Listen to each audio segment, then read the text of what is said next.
Bienvenue dans Novita Sport. Ici, on balance du vrai, du lourd, et ça claque de ouf.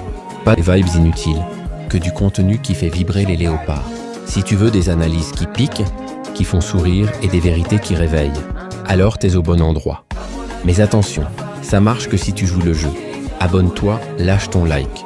Et surtout partage à fond pour que la vibe traverse tout le Congo et la diaspora. Celui qui partage la flamme rallume le feu des autres. Alors, fais tourner. Et ensemble, on va mettre le sport congolais sur orbite.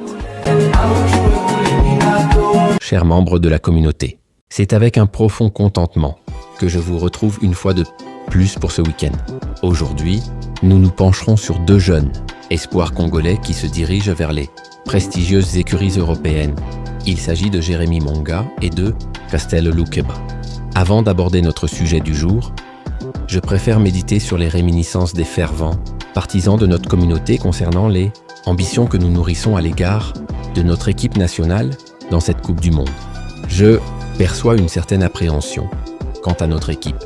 La performance qu'ils ont réalisée face à l'équipe danoise a néanmoins éveillé en nous l'espoir de concevoir que nous avons la capacité de réaliser quelque chose d'exceptionnel dans cette compétition. Je ne suis pas certain des modalités par lesquelles nous pourrions nous qualifier pour passer la phase de groupe, mais qu'il s'agisse d'accéder en tant que meilleur troisième ou de finir deuxième. J'éprouve une assurance modérée quant à notre possibilité d'atteindre la qualification. Ce serait déjà une avancée considérable pour une équipe qui a été absente de la scène mondiale depuis 52 ans. Ce qui m'inquiétait, c'était la capacité de notre équipe nationale à maintenir un rythme soutenu durant. Mais ce que j'ai observé mercredi m'a rasséréné quant à notre capacité de tenir tête physiquement au Portugal sur toute la durée du match. Bien que nous ne pouvons peut-être pas rivaliser avec une équipe telle que celle du Portugal sur papier, mais je crois néanmoins ressentir une lueur d'espoir. Nous ne serons pas présents face au Portugal en tant que simples figurants. Je suis persuadé que nous pourrons réaliser quelque chose à cette rencontre. Les préoccupations que je pourrais avoir émanent principalement de notre ligne offensive. Dans des confrontations telles que celle contre le Portugal, lorsque l'on manque des occasions, comme l'a fait Cédric contre le Danemark, je ne suis pas certain que nous aurons une seconde ou une troisième chance. Si un attaquant comme Cédric commence à louper des occasions franches de cette façon, cela risque de nous nuire considérablement. Je n'ai pas connaissance de ce que l'entraîneur a observé concernant les carences de Cédric, mais lorsqu'il peine à convertir les opportunités jusqu'à ce point, je préférerais le voir sur le banc et aligner Wissa et Tipenga devant, en maintenant le même schéma tactique de 3-5-2, étant donné que Wissa sera probablement titulaire, placé. Cédric sur le terrain impliquerait de renoncer à Tipenga. Mais toutefois, d'un point de vue pragmatique, je souhaiterais voir Tipenga à la place de Cédric. Sinon, je ne vois pas l'intérêt pour l'entraîneur de modifier le système de jeu qui a porté ses fruits contre le Danemark, à savoir le 3-5-2, pour retourner à un 4-3-3. Je considère que le schéma 3-5-2 a permis à notre équipe de mieux verrouiller les espaces sur le terrain, ce qui a empêché les Danois de prendre un contrôle total au milieu de terrain. C'est pourquoi vous avez constaté que notre équipe n'a pas exhibé le signe de fatigue que nous avions observé lors de nos précédentes rencontres.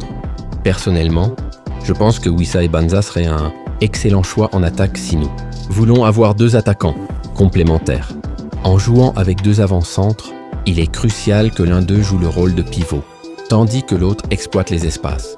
Ainsi, Wissa pourrait être envisagé comme un attaquant qui se projette vers l'avant, tandis que Banza jouerait le rôle de pivot, car Banza a les capacités de conserver le ballon, permettant à Wissa de se positionner.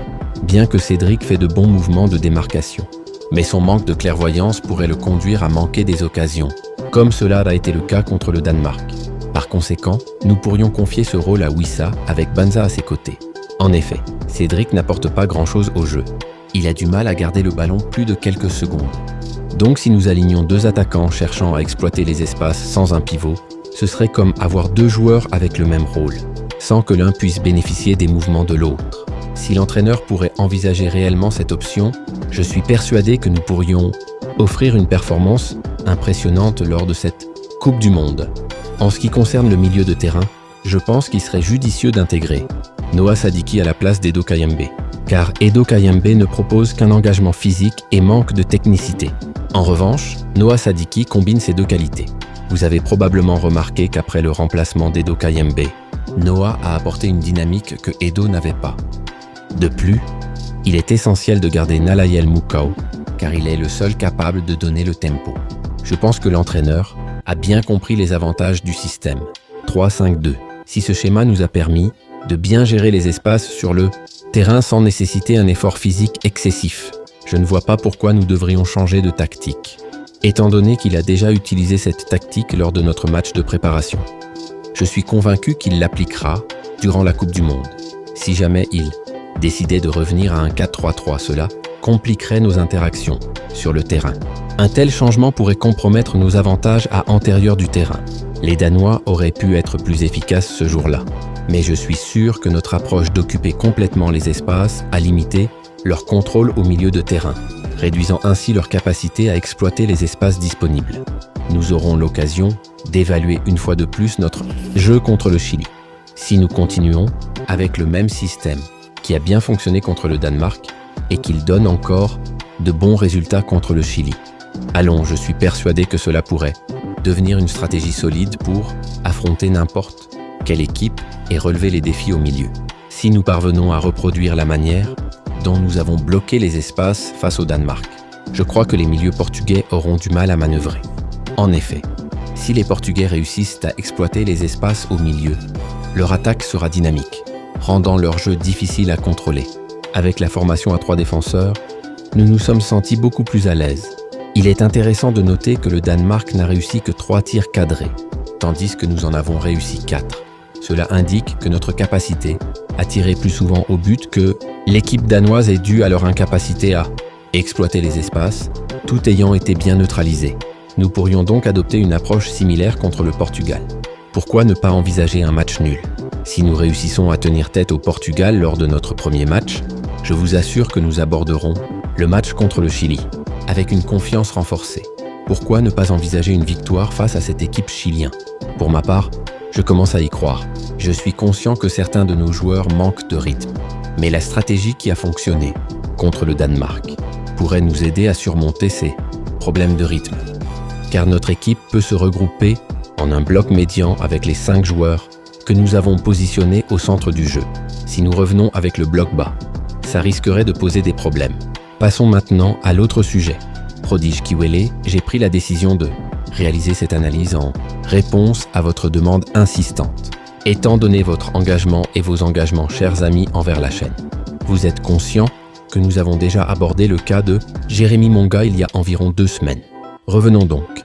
Comme je l'ai maintes fois signalé, vos suggestions sont primordiales dans cet espace, car c'est grâce à vous que notre existence prend tout son sens. C'est pourquoi je m'efforce d'être attentif aux attentes de notre audience. Tout d'abord, il est impératif que vous sachiez que M. Véron Mozengo, l'actuel président de la Fédé, a placé le rajeunissement de notre équipe nationale au cœur de ses priorités. Dès son élection, son premier échange avec les sélectionneurs de diverses catégories des équipes nationales congolaises a consisté à promouvoir la jeunesse. Même Seba a reçu des recommandations de sa part concernant l'intégration des jeunes talents au sein de notre équipe nationale. Véron Mozengo est loin d'être un néophyte dans le domaine du football. Il est pleinement conscient de l'importance cruciale de la jeunesse dans une équipe. C'est pourquoi il s'efforce de rapprocher les jeunes binationaux congolais de notre équipe nationale. Les scouts seront mandatés par la Fédé pour établir des liens avec les familles de nos jeunes binationaux, facilitant ainsi leur intégration dans la tanière. Rassurez-vous, chers supporters, nous ne rencontrerons plus d'obstacles à l'inclusion de nos jeunes binationaux dans notre équipe, que ce soit au sein des équipes de jeunes. Nous avons actuellement une bonne équipe, nous ne pouvons jamais le contester. Mais toutefois, il est évident que la majorité de nos joueurs actuels ont dépassé la trentaine. Nous savons déjà qu'ils ne seront plus disponibles dans 2 ans. Les problèmes qui ont conduit Seba à zapper les jeunes étaient dus à l'absence d'une Fédé capable d'imposer des exigences. Mais toutefois, avec l'arrivée d'une Fédé dynamique, surtout avec un homme tel que Véron Mozengo, il est improbable que personne ne pourra dicter la marche à suivre que la Fédé elle-même. Je suis convaincu que tous les sélectionneurs des équipes congolaises recevront des directives claires. Notre pays représente véritablement une source incontestable, car nous disposons d'un réservoir énorme de talents à l'échelle mondiale qu'aucun autre pays africain, et même plusieurs nations européennes, ne peuvent se vanter de disposer d'autant de joueurs que les Congolais dispersés dans le monde entier. Les problèmes qui ont entravé le regroupement de nos jeunes talents pour les ramener à la maison ont toujours été d'ordre organisationnel. D'abord, nous manquions de stabilité auparavant. Les conditions n'étaient pas réunies pour que nos jeunes binationaux se sentent en sécurité en servant leur pays d'origine. Cependant, avec la mise en place actuelle de structures adéquates dans notre pays, nous attirons de plus en plus de jeunes binationaux à rejoindre notre équipe nationale, comme nous l'avons observé avec certains qui ont exprimé leur désir de devenir léopards.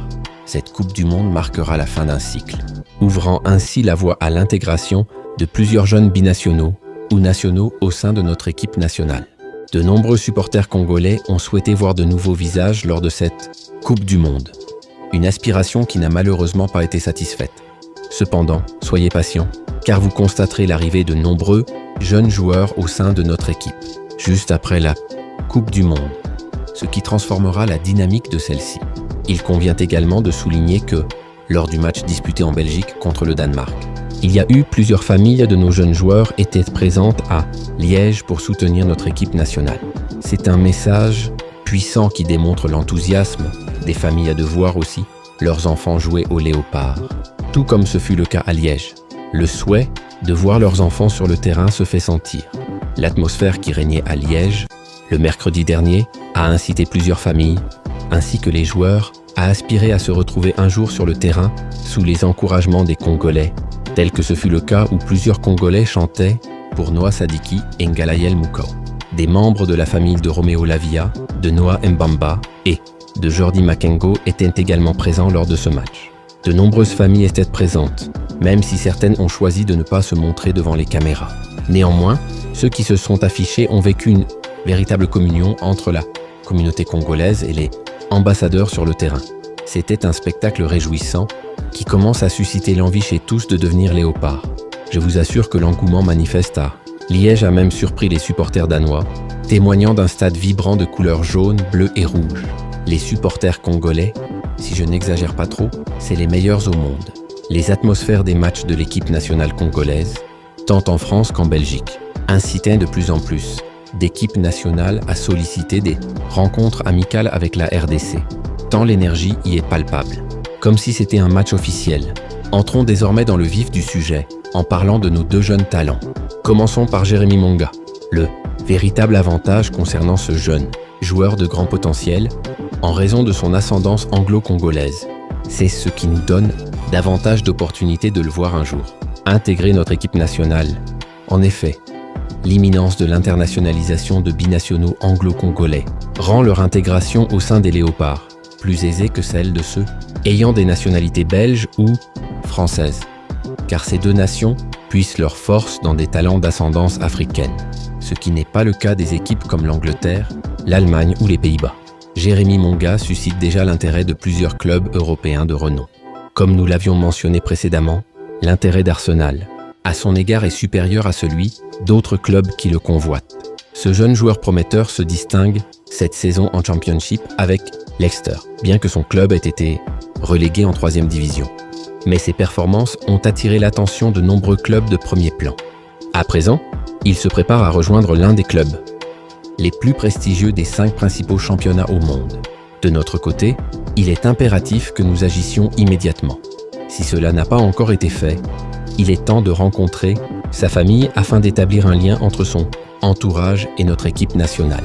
Lorsqu'un joueur qui n'évolue pas encore dans les plus grands clubs du monde réalise que son pays d'origine s'intéresse à lui, cela peut substantiellement influencer sa décision. En effet, il comprendra que son pays compte sur lui, et cette approche changera indubitablement la donne. En ce qui concerne Castello Luqueba, c'est un joueur éligible pour 3 sélections, la RDC, l'Angola et la France.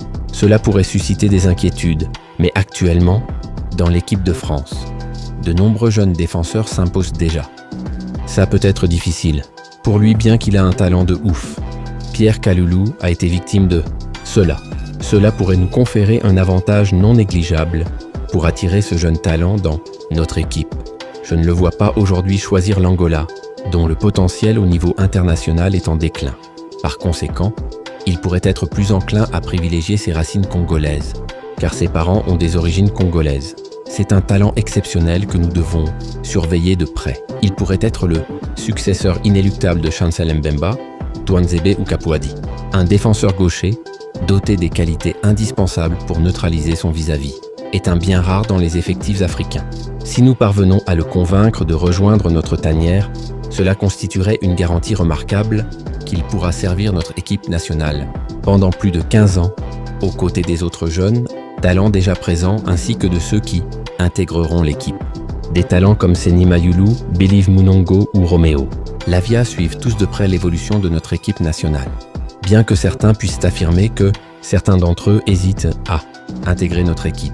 Cela s'explique généralement par le manque d'initiative de notre staff, technique ou de la Fédé à les approcher.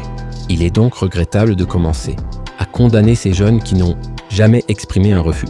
Les procédures d'intégration dans toutes les sélections de jeunes doivent rester constantes. Cela s'est toujours déroulé de cette manière. Pour qu'un joueur puisse intégrer une équipe, il faut établir un contact avec le joueur, leur présenter un projet et à la fin, obtenir leur réponse. Il est incompréhensible d'entendre certains Congolais estimer que ces joueurs doivent se prononcer d'eux-mêmes. Même le Brésil s'efforce d'aller vers les joueurs qu'il désire intégrer. C'est ainsi que les choses fonctionnent, même dans les nations de football les plus prestigieuses. Nous ne devons pas encourager de pratiques inappropriées de la part de nos sélectionneurs qui attendent chez eux que les joueurs viennent à eux. Cela ne fonctionne pas ainsi. C'est les contribuables congolais qui financent leurs entraîneurs pour qu'ils accomplissent leur mission, qui inclut également le déplacement pour observer les joueurs susceptibles de rejoindre l'équipe nationale.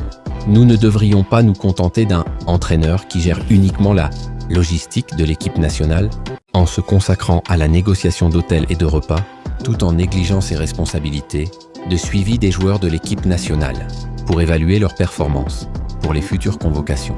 C'est cela, la réelle mission d'un sélectionneur. Aujourd'hui, nous avons perdu l'opportunité de voir plusieurs de nos jeunes binationaux intégrer l'équipe nationale pour cette Coupe du Monde. Mais il ne sert à rien de revenir en arrière. Nous devons, à présent, nous concentrer sur les initiatives à entreprendre pour réunir l'ensemble de ces jeunes talents éparpillés à travers le monde. Car c'est ainsi que nous dominerons l'Afrique et envisagerons d'atteindre les demi-finales d'une Coupe du Monde, voire de la remporter pour la première fois en tant que sélection africaine. Cela pourrait très bien être nous, le Congo, car nous possédons ces capacités. Franchement, si on veut vraiment devenir une nation qui pèse dans le game, faut arrêter de laisser filer nos pépites comme si c'était normal. Le monde du foot, c'est une jungle. Celui qui ne va pas chercher ses talents, on les lui arrache. Nous, on a des jeunes partout, des cracks en puissance. Mais si on ne bouge pas, ils iront briller sous d'autres drapeaux. C'est maintenant qu'il faut mettre une vraie stratégie, un vrai réseau, un vrai discours. Parce que le potentiel, on l'a déjà. Il manque juste l'organisation pour transformer ce potentiel en domination. Je ne sais pas si vous avez été attentif à la récente déclaration médiatique de Romelu Lukaku. Il a clairement affirmé qu'avant de jouer pour la Belgique, personne ne s'était présenté pour lui proposer un projet concernant l'équipe nationale de son pays d'origine. Je suis persuadé que Lukaku n'est pas le seul à avoir fait ce type de déclaration. Claude Makelele a fait écho à de semblables déclarations, confiant que les dirigeants de l'équipe nationale à l'époque n'avaient jamais pris l'initiative d'aller le voir pour lui soumettre un projet. Nous ne devons donc pas répéter ces erreurs, et il est crucial que nous opérions un changement. Et c'est là que tu comprends le vrai problème. On a trop souvent dormi pendant que les autres nations travaillaient. Quand un Lukaku ou un Makelele te dit qu'on n'a même pas pris la peine d'aller les parler, c'est un aveu terrible. Ça veut dire qu'on a laissé filer des monstres sans même tenter un coup. Aujourd'hui, on n'a plus le droit à ce genre d'erreur. Le foot moderne, c'est du contact, du suivi, du projet clair. Si tu ne vas pas convaincre le joueur, quelqu'un d'autre le fera. Et après, on pleure. Faut changer cette mentalité, point. Nathan Goyce est l'un des exemples à suivre. À présent, nous avons un jeune talent tel que Jordi Mokio, qui, à seulement 18 ans, a choisi d'attendre 2 ans et 2 mois pour être éligible à représenter son pays d'origine. Cela envoie un message fort. Cela témoigne que nos jeunes envisagent de former un groupe capable de dominer l'Afrique et de conquérir le monde. Cette dynamique se développe progressivement dans l'esprit de plusieurs de nos jeunes joueurs. C'est cette volonté qui fera de nous une grande nation footballistique et vous serez émerveillés par ce qui s'annonce après la Coupe du Monde. Quand un gamin de 18 ans comme Mokio décide d'attendre plus de 2 ans juste pour porter le maillot du Congo, Ça veut dire que quelque chose est en train de changer. Les jeunes ne fuient plus. Ils veulent revenir, ils veulent construire. Et ça, c'est un signal puissant. Ça montre qu'on commence à inspirer, qu'on devient une destination, pas un plan B. Si on accompagne cette dynamique avec un vrai projet, on peut bâtir une génération dorée. Une génération qui fera trembler le monde. Ce qui arrive après la Coupe du Monde, ça risque d'être historique. Mais surtout avec un sélectionneur visionnaire. Pour ma part, je n'ai jamais dissimulé mes aspirations. Comme je l'ai déjà exprimé, si nous voulons établir une équipe jeune qui pourrait servir notre pays sur une durée prolongée, cela semble compromis avec le staff technique actuel, car j'ai le sentiment qu'il n'est pas enclin à collaborer avec la jeunesse. Et cela représente vraiment un handicap pour une sélection désireuse de perdurer dans le temps. Cela doit nous inciter à réfléchir à la possibilité de trouver une personne réellement investie dans une dynamique de rajeunissement de notre équipe. Si le staff actuel n'a pas cette fibre de formation, cette envie de miser sur les jeunes, on va tourner en rond. Le foot moderne, c'est la jeunesse, la vitesse, l'énergie. Si tu refuses de rajeunir ton équipe, tu te condamnes toi-même. On a besoin d'un coach qui croit en la nouvelle génération, pas d'un coach qui s'accroche aux anciens par confort. Le Congo doit penser long terme, pas juste survivre à une compétition. On doit construire une équipe qui dure, pas une équipe qui dépanne. En effet, il serait envisageable de reconduire Seba après la Coupe du Monde, car il a promis un nouveau cycle post-Coupe du Monde. Mais, connaissant sa personnalité, je m'inquiète à l'idée qu'il continue dans la même optique avec des joueurs plus âgés dans la tanière. Il est donc impératif que nous restions vigilants et que notre fédé établisse un objectif ferme d'intégration des jeunes joueurs. C'est là que tout va se jouer, si Seba reste. Alors il doit prouver qu'il peut changer, parce que les promesses de nouveaux cycles, on en a entendu des tonnes. Ce qu'on veut, des actes, pas des slogans. Si après la Coupe du Monde, on repart avec les mêmes vieux schémas, on aura perdu du temps. La fédé doit poser un cadre clair, intégrer les jeunes, les suivre, les développer. Pas juste les appeler pour faire joli. C'est maintenant que le Congo doit décider s'il veut devenir une grande nation, ou rester une équipe qui vit au jour le jour. Merci à vous, surtout laissez-nous vos pouces bleus et partagez la vidéo. Au revoir.